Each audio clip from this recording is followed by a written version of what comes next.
निगार ने आपसे कहती है कि तुम जितनी चालाक लड़की हो मैं सब जानती हूँ। ये सबके सामने तो तुम ढोंग रचा सकती हो अपनी मासूमियत का, लेकिन मुझे तुम्हारी बातों का इल्म है कि तुम आखिर हो क्या चीज़। जिस पर वो कहती है कि आप मेरे बारे में पता नहीं क्या क्या सोचती रहती हैं। मुझे तो खुद कुछ समझ नहीं आती है, हालांकि मैंने कभी ऐसा नहीं सोचा है। खैर, आपकी नीयत आपके साथ और मेरी नीयत मेरे साथ है।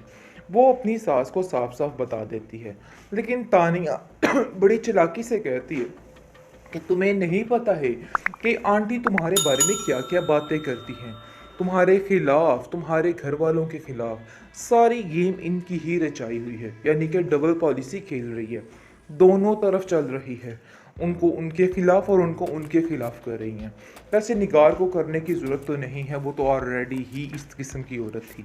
लेकिन आप देखेंगे कि नायाब भरपूर कोशिश कर रही है जुनैद को भी अपनी तरफ करने की, लेकिन जुनैद कभी भी उसके साथ नहीं हो सकता। वो समझाता और कहता है कि आपको परेशान होने की कोई भी ज़रूरत नहीं है। आप फिक्र मत कीजिएगा, सब कुछ ठीक हो जाएगा। मैं बड़े अच्छे तरीके से जानता हूँ कि ये लोग सब मिलकर आपके खिलाफ साजिश कर रहे हैं, वरना ऐसी कोई बात नहीं है और इस चीज़ का मुझे पूरे तरीके से यकीन है। तो बिला वजह परेशान होने की या टेंशन लेने की कोई भी ज़रूरत नहीं है। उसको बहुत ज़्यादा हौसला दिया जा रहा है और उसको बताया जा रहा है कि परेशान नहीं होना है। खैर, आप देखेंगे कि नयाब कहती है, तो मुझे तो इन बातों ने तोड़ के ही रख दिया है। मुझे तो समझ ही नहीं आती कि इस किस्म के इल्ज़ामात भी मुझ पर लगाए जा सकते हैं, यानी कि मैंने ऐसा वैसा कुछ भी नहीं किया था। मैं तो सिर्फ़ और सिर्फ मदद करना चाह रही थी उन लोगों की, और देखिए ये मदद मुझे कितनी भारी पड़ गई और क्या क्या हो गया मेरे साथ।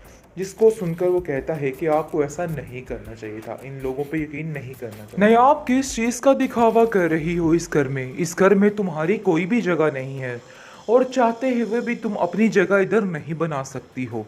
देखो, अगर कोई फ़र्क उधर आ जाता। असल बात तो ये है कि ऐसा ना हो कि तुम जुनैद की बातों में लग के अपने आप को बड़ी महारानी तस्वर करने लग जाओ। तुम्हारा ये रवैया बिल्कुल गलत है। जिस पर आप देखेंगे कि तानिया कहती है कि आप बिल्कुल ठीक कह रही हैं, ये लड़की बिल्कुल नहीं बदलने वाली और पता नहीं क्या क्या करेगी। आप इसके हाथ से सारे इख्तियारात ले लीजिए, क्योंकि मुझे नहीं लगता कि कोई मामला ठीक है। ऐसा लग रहा है कि सब कुछ गलत होने जा रहा है। यानी कि तानिया बुरे तरीके से दिमाग भर रही है अपनी सास का, और कहती है कि बात कीजिए दादी जान से कि सारे इख्तियारात उससे ले लिए जाएं, क्योंकि मुझे नहीं लगता कि कोई भी मामला ठीक है। जिस पर आप देखेंगे कि नायाब कहती है कि मैंने कौन से आप लोगों के इख्तियारात को छेड़ा है, मैंने तो कभी किसी चीज़ का नाजायज़ फ़ायदा नहीं उठाया है। अरे एक बात की थी सीधी सी, लेकिन आप लोगों ने तो उस बात का तमाशा ही बना के रख दिया। ऐसी तो कोई बात है ही नहीं थी। लेकिन आप देखेंगे कि वो मानने को तैयार ही नहीं। ज़ावियार कहता है कि कोई ना कोई ऐसी बात तो ज़रूर है, लेकिन इतनी पुरानी हमारी मुलाजमा झूठ कैसे बोल सकती है? तुमने ज़रूर कुछ किया होगा। मुझे पहले दिन से ही शक था कि तुम ये हरकतें करोगी, और देखो आज वही हुआ है। तुमने वही कर दिखाया जिस चीज़ का हमें डर था। जिस पर वो कहती है, मेरा यकीन माने, लोगों की बातों में आके आप अपने आप को इस तरह से क्यों ख़राब कर रहे हैं? मैंने कुछ भी नहीं किया, आपको मेरी इस बात पर यकीन करना होगा। लेकिन निगार कहती है कि वो मेरा बेटा है और मेरी ही बात पे यकीन करेगा। देखो, तुम्हारी हैसियत नहीं है इस घर में रहने की, और इसीलिए समझाती थी। इस किस्म की लड़कियां इसी तरह के काम करते हैं, लेकिन तुम्हें अपनी माँ की बात समझ नहीं आई। देखो, इन सब चालाकियों से कुछ भी हासिल नहीं होने वाला। ये बात तो तय है कि आप जो कुछ मर्जी कर लो, लेकिन ऐसा वैसा कुछ नहीं होगा। जो उसकी हैसियत है वो उसकी हैसियत ही रहने वाली है। खैर, आप देखेंगे कि नयाब काफ़ी ज़्यादा परेशान है। जिस पर उसकी अपनी दादी उसको कॉल करती है और कहती है कि मुझे तो बहुत अफसोस हुआ ये सुनकर। इतना भी दीद लिहाज नहीं था जावियार में कि उसने हमें 2 पल के लिए वहाँ पे बर्दाश्त कर लिया हो। मैं तो हैरान ही होगी, मेरी तो अक्ल ही दंग रहेगी। तुम्हारी भाभी इस बात से काफ़ी खफा है। आखिर ये लोग क्या अपने आप को समझते हैं, ऐसा कैसे कर सकते हैं? जिस पर वो कहती है, आप फिक्र मत करें, सब ठीक हो जाएगा। और भाभी को भी समझाइएगा कि दिल में ऐसी कोई भी बात ना रखेगा। खैर, आप देखेंगे कि हर तरीके से नयाब हर चीज़ को हैंडल करने की कोशिश करती है, लेकिन बेसूद कुछ भी उसको हासिल नहीं होता है। जो वो अच्छा करने की कोशिश करती है उसके बरक्स हो जाता है और उल्ट हो जाता है। इसलिए वो काफ़ी परेशान हो जाती है। लेकिन घर में उसकी दादी की तबीयत दिन ब दिन काफ़ी बिगड़ती जा रही है और ख़राब होती जा रही है। ज़ाहिर सी बात है, हर वक्त वो नायाब की टेंशन ले लेके पागल हो रही है और बार बार यही कह रही है कि अगर मैंने उसकी तरबियत में थोड़ा चालाकपन ले आती तो ऐसा ना होता। आज जिस तरह वो धक्के खा रही है, ऐसे नहीं होना था। खैर, आप देखेंगे कि नायाब जो है वो दादी से कहती है कि सारे ठीक ही तो कह रहे हैं, आप सारी जिम्मेदारियां हर चीज़ अपने होल्ड में रखें या फिर तानिया को दे दीजिए। वो वाकई में मुझसे बहुत ज़्यादा काबिल है और वो हर चीज़ को बड़े अच्छे तरीके से संभालेगी। आगे से वो कहती है कि ये बात तुमने तय नहीं करनी है, ये बात मैंने तय करनी है और मैंने कर ली है। जो जिसका हक है उसको ज़रूर मिलेगा। देखो, किसी के साथ इधर नाइंसाफ़ी नहीं हो रही है। तुम्हें परेशान होने की कोई भी ज़रूरत नहीं।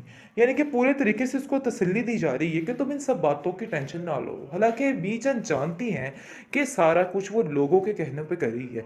यानी कि दिन दिन ब दिन जो उसके बदतर से बदतर हालात होते जा रहे हैं, उसको देखकर उसके मद्देनज़र वो ये सारी बातें कर रही है। लेकिन आप देखेंगे कि वो उसको समझाने की कोशिश करती है कि तुम बिला वजह परेशान मत हो। ये लोगों का काम है बोलना और ये लोग बोलते रहेंगे।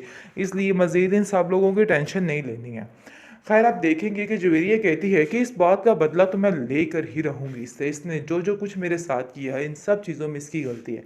लेकिन ज़ावेर कहता है कि एक बात मैं आपको बताता चलूँ कि वो जो तुम्हारा रिश्ता ख़त्म हुआ था, उसकी वजह ये बेचारी नायाब नहीं थी, बल्कि तुम खुद थी। आगे से आप देखेंगे कि वो अपने भाई से उलझ पड़ती है और कहती है कि आखिर आप भी उसकी ज़ुबान बोलने लग चुके हैं।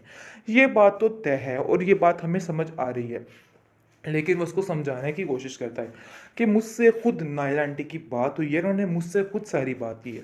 इसलिए किसी पर बिला वजह तोहमत और इल्ज़ाम लगाने से बेहतर है कि अपनी ज़ुबान को बंद रखा जाए और मज़ीद इस तरह की कोई भी बात आइंदा से तुम नहीं करोगी। चाहे जो कुछ भी है, उसका एक हक है इस घर में और तुम्हें ये बात समझनी होगी। आप लोग इस बात को समझने की तरफ नहीं जा रहे हैं।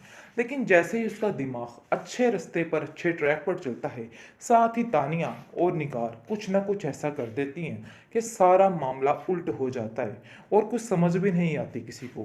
खैर, आप देखेंगे कि दादी समझाती है नायाब को कि नायाब, तुम परेशान मत हो। देख लेना, तुम्हारा जो मुकाम है वो मैं तुम्हें दिलवा कर ही रहूँगी।